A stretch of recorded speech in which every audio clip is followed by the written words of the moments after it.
Blackwood का कस्बा हमेशा से ही फुसफुसाहटों से घिरा रहता था।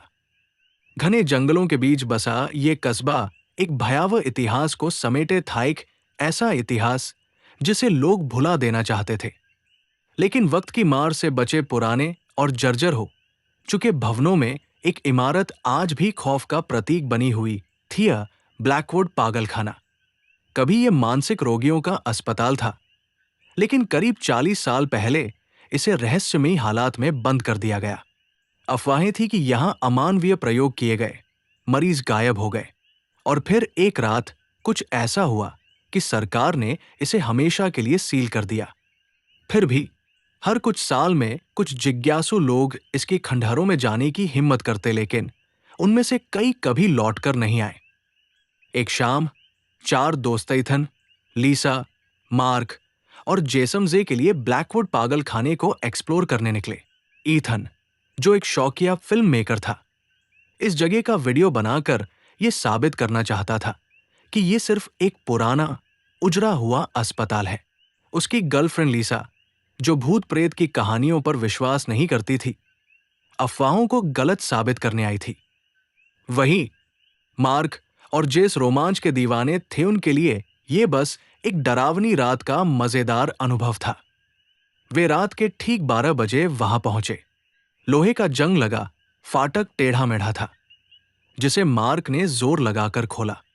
जैसे ही फाटक चरमराया, एक ठंडी हवा पेड़ों के बीच से सरसराई, मानो पत्तियां कोई चेतावनी दे रही हों।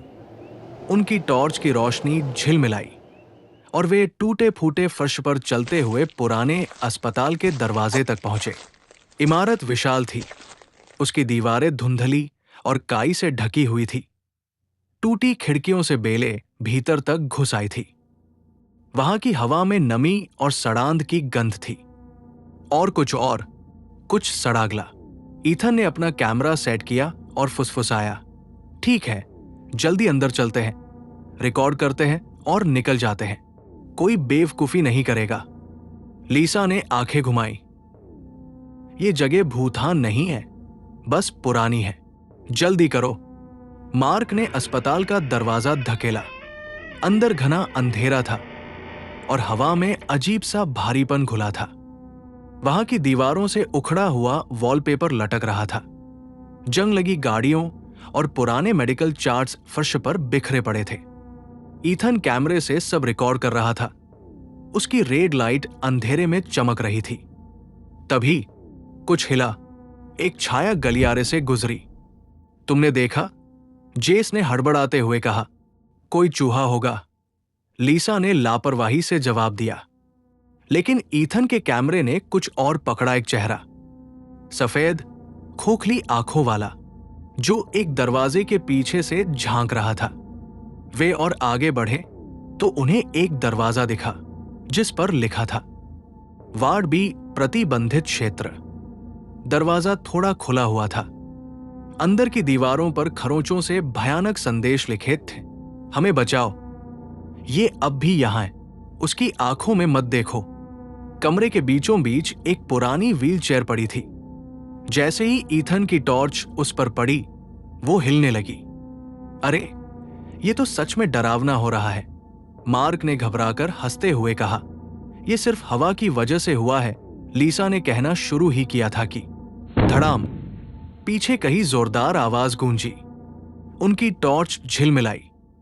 हवा अचानक बर्फ जैसी ठंडी हो गई और फिर जेस चीख उठी। उन्होंने मुड़कर देखा।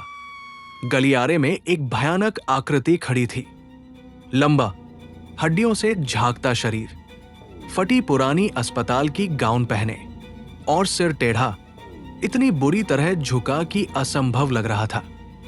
उसका चेहरा गहरे काले टांकों से भरा हुआ था, मानो किसी ने जबरदस्ती उसके होंठ सी दिए हों। और फिर उसकी मुंह से एक फुसफुसाहट निकली, तुम्हें यहां नहीं होना चाहिए। अगले ही पल अंधेरा छा गया। चीखें गूंज उठीं। कैमरा गिरकर जमीन पर लुढ़क गया। फर्श पर कुछ घसीटने की आवाज आई और फिर सन्नाटा, जब टॉर्च की रोशनी दोबारा जली। जेस गायब थी। उसकी टॉर्च फर्श पर पड़ी थी, गोल गोल घूमती हुई। तभी गलियारे में गूंजी एक सर्द फुसफुसाहट। अब वो हमारे साथ है। तीनों के शरीर में सिहरन दौड़ गई जब उन्होंने उस खाली गलियारे की ओर देखा जहां कुछ सेकंड पहले तक जेस खड़ी थी। लिसा ने एथन का हाथ कसकर पकड़ लिया। वो कहाँ गई? उसने घबराकर चीखी। एथन ने कांपते हाथों से कैमरा उठाया। रिकॉर्डिंग अब भी चल रही थी। उसने पीछे जाकर वीडियो देखा और उसकी सांस अटक गई।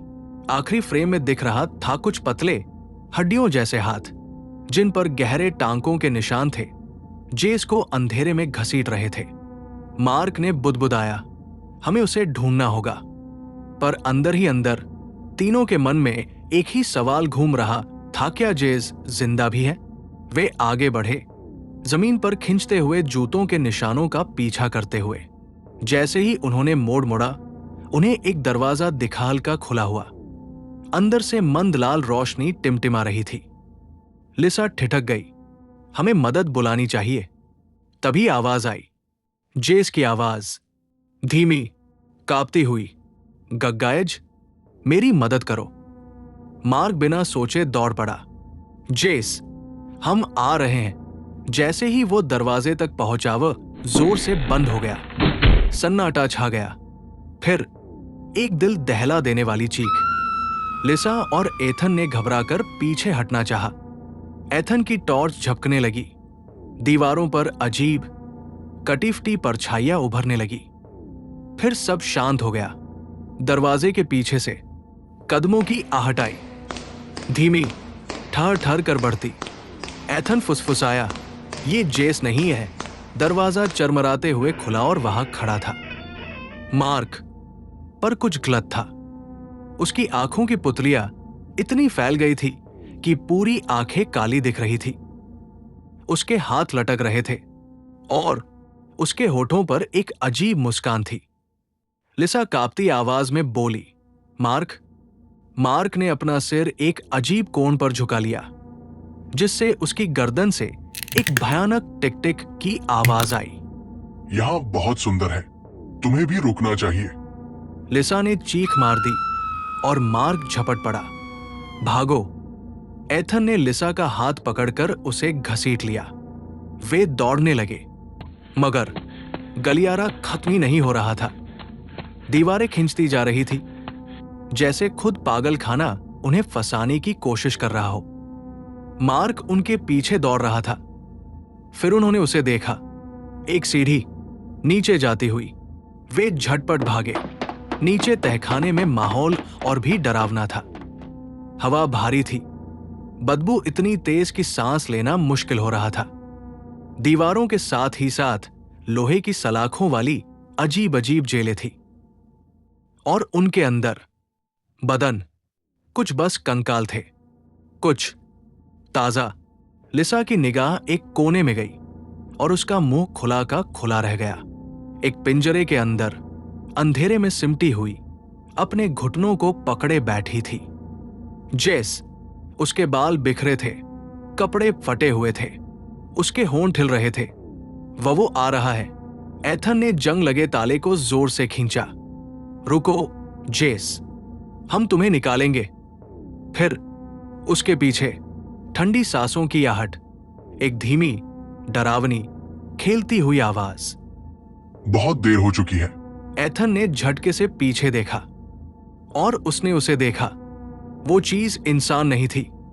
उसका शरीर किसी आदमी जैसा था, लेकिन उसकी चमड़ी अलग अलग टुकड़ों में सिलाई गई थी, जैसे किसी ने उसे कई लोगों के हिस्सों से जोड़ा हो। उसके होठ सिल दिए गए थे, पर उसकी भयानक मुस्कान अब भी दिख रही थी। उसकी आंखें खाली थी, अंधेरी। उसने अपना सिर एक ओर झुका लिया। क्यों जाना चाहते हो? यहाँ तो अच्छा लगता है। फिर वो झपट पड़ा। सब कुछ धुंधला हो गया। लिसा चीखी। टॉर्च जमीन पर गिरकर लुढ़क गई। हाथों ने उन्हें अंधेरे में घसीट लिया। एथन ने महसूस किया कि जमीन उसके नीचे से खिसक रही है। उसकी उंगलियां फर्श को खरोंच रही थी। आखिरी चीज जो उसने देखी, कैमरे की लाल बत्ती अब भी रिकॉर्डिंग कर रही थी। फिर अंधेरा। 2 हफ्ते बाद कुछ हाइकर्स को पागल खाने के बाहर एक कैमरा मिला। पुलिस ने वीडियो देखा। 4 लोग अंदर गए थे, कोई बाहर नहीं आया। पुलिस ने खोजबीन की, मगर वहां कुछ नहीं मिला, सिर्फ धूल और दीवारों पर दौड़ती परछाइयां। मामला बंद कर दिया गया, अनसुलझी गुमशुदगियां। मगर अगर किसी रात जब हवा सरसराती है और काले पेड़ों के बीच खामोशी पसरी होती है, अगर ध्यान से सुनो, अब भी उनकी आवाजें आती हैं, चीखती, गिड़गिड़ाती, हमेशा के लिए फंसी।